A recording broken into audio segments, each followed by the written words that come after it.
A very warm welcome to all my beautiful Monsterverse friends. I honestly think it is quite safe to say at this point that the hype train for Godzilla x Kong Part 3 officially begins today. In my last video, I discussed about the first official plot details about the upcoming Monsterverse project and how it might take the franchise forward. Today, I am going to take you one step further as I have received some insane groundbreaking reports and information from a very credible insider who, as a matter of fact, was one of the first sources to report the inclusion of Shimo and King in the most recent Monsterverse film, Godzilla Kong: The New Empire.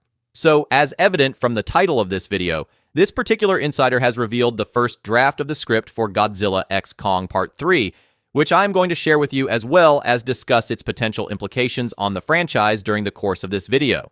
As I mentioned earlier, this comes from a scooper who actually has a very decent track record, which is why there is a very significant possibility that whatever I am going to report today, or at least a fraction of it, will actually turn out to be accurate. However, since this in no way is an official confirmation, I suggest you to take it with a grain of salt. Plus, since the movie is still more than 2 years away from its official release date, the script might undergo some major changes. Now, before going further, I am just going to take few seconds of your precious time to make a small request. If you want more such exciting videos on this channel related to your favorite movie franchise, please hit the like button and subscribe to my channel. Trust me, it truly, truly means a lot.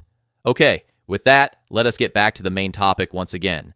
Well, from this point on, I am going to read out the entire plot line by line, and at the same time also break down and explain the entire thing. So, brace yourself because you are in for a very exciting ride.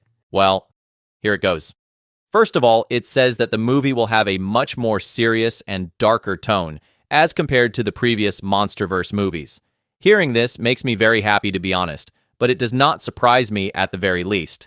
This film, as you know, is being directed by Grant Sputore, who is known for his unique movie-making skills and gorgeous cinematography. Adam Wingard, the maker of the last 3 Monsterverse projects, has no role to play at all in this. So, this change of tone is pretty much expected. Then, we come to the main storyline, which is said to revolve around the fallout from the previous movie, The New Empire.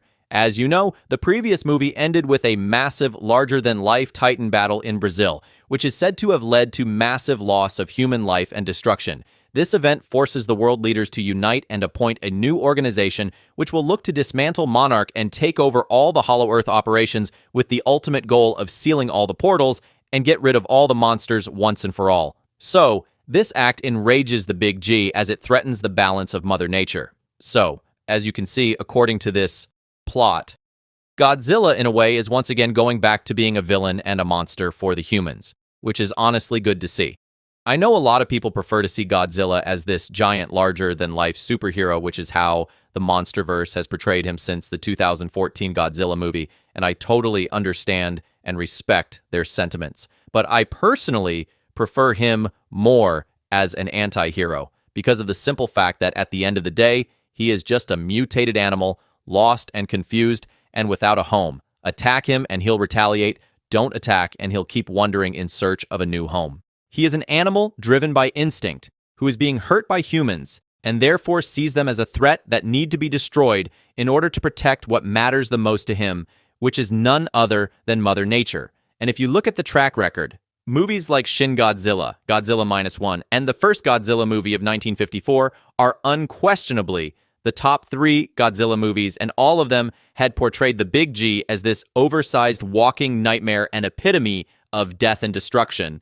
And it honestly feels quite refreshing to see the Monsterverse, at least to some capacity, trying to address that aspect of his character with this upcoming movie. Now, the next thing this plot reveals is something which many, in fact, most of my viewers were wanting to know ever since the release of The New Empire. Yes, I am talking about the appearance of our very own Ice Queen, Titan Shimo. And yes, according to the plot, she will be appearing in the sequel, but it is going to be very brief and short. It is said that we are going to witness a battle between Shimo and the military inside the Hollow Earth, where the military is going to get the upper hand by the use of new advanced tech anti-Titan weaponry and giant mechanized skull crawlers. This leads to Shimo getting subdued, and she is caged inside some kind of an anti-freezing container inside the Hollow Earth. However, this battle is going to lead to the awakening of the second lead character of the movie. After witnessing the mechanized skull crawlers running rampant inside the hollow earth, our very own hairy gentleman Kong and the entire army of apes get angered. At this point, we get to see cute little Zuko, who manages to break the dark and gritty tone of the movie for some time, with few comedic relief moments. We then get to see a scene where Kong takes on the military in an epic battle in a major city, which, as a matter of fact, is quite reminiscent of the ending sequence of Peter Jackson's King Kong, which I believe is one of the greatest pieces of cinema ever made in history. During the course of the battle, we will be witnessing Kong, Zuko, and the entire army of apes taking on many mechanized superpowered titans. Finally, after an intense, hard-fought battle, the military is able to pick up the win, and Kong is severely injured in the process. This again sounds very reminiscent of the 2005 King Kong movie, where Kong, after putting up a valiant effort against the military, succumbs and falls to his death from the top of the Empire State Building. Coming back to the plot, it says that the military, along with their army of mechanized titans, then proceeds to fight Godzilla, who acts like an obstacle in their mission to seal off the titans within the hollow earth. The military catches Godzilla off guard as he is attacked by multiple mechanized titans while he was taking a nap inside the iconic Roman Colosseum. Despite the overwhelming odds, the Big G is able to stand his ground and fight off his enemies for a brief period until he too is overpowered. Just as one of the mechanized titans was going for the final kill shot, an injured but equally enraged Kong, along with Zuko and the queen of the monsters herself, Mothra, returned to lend a helping hand to the Big G-Man.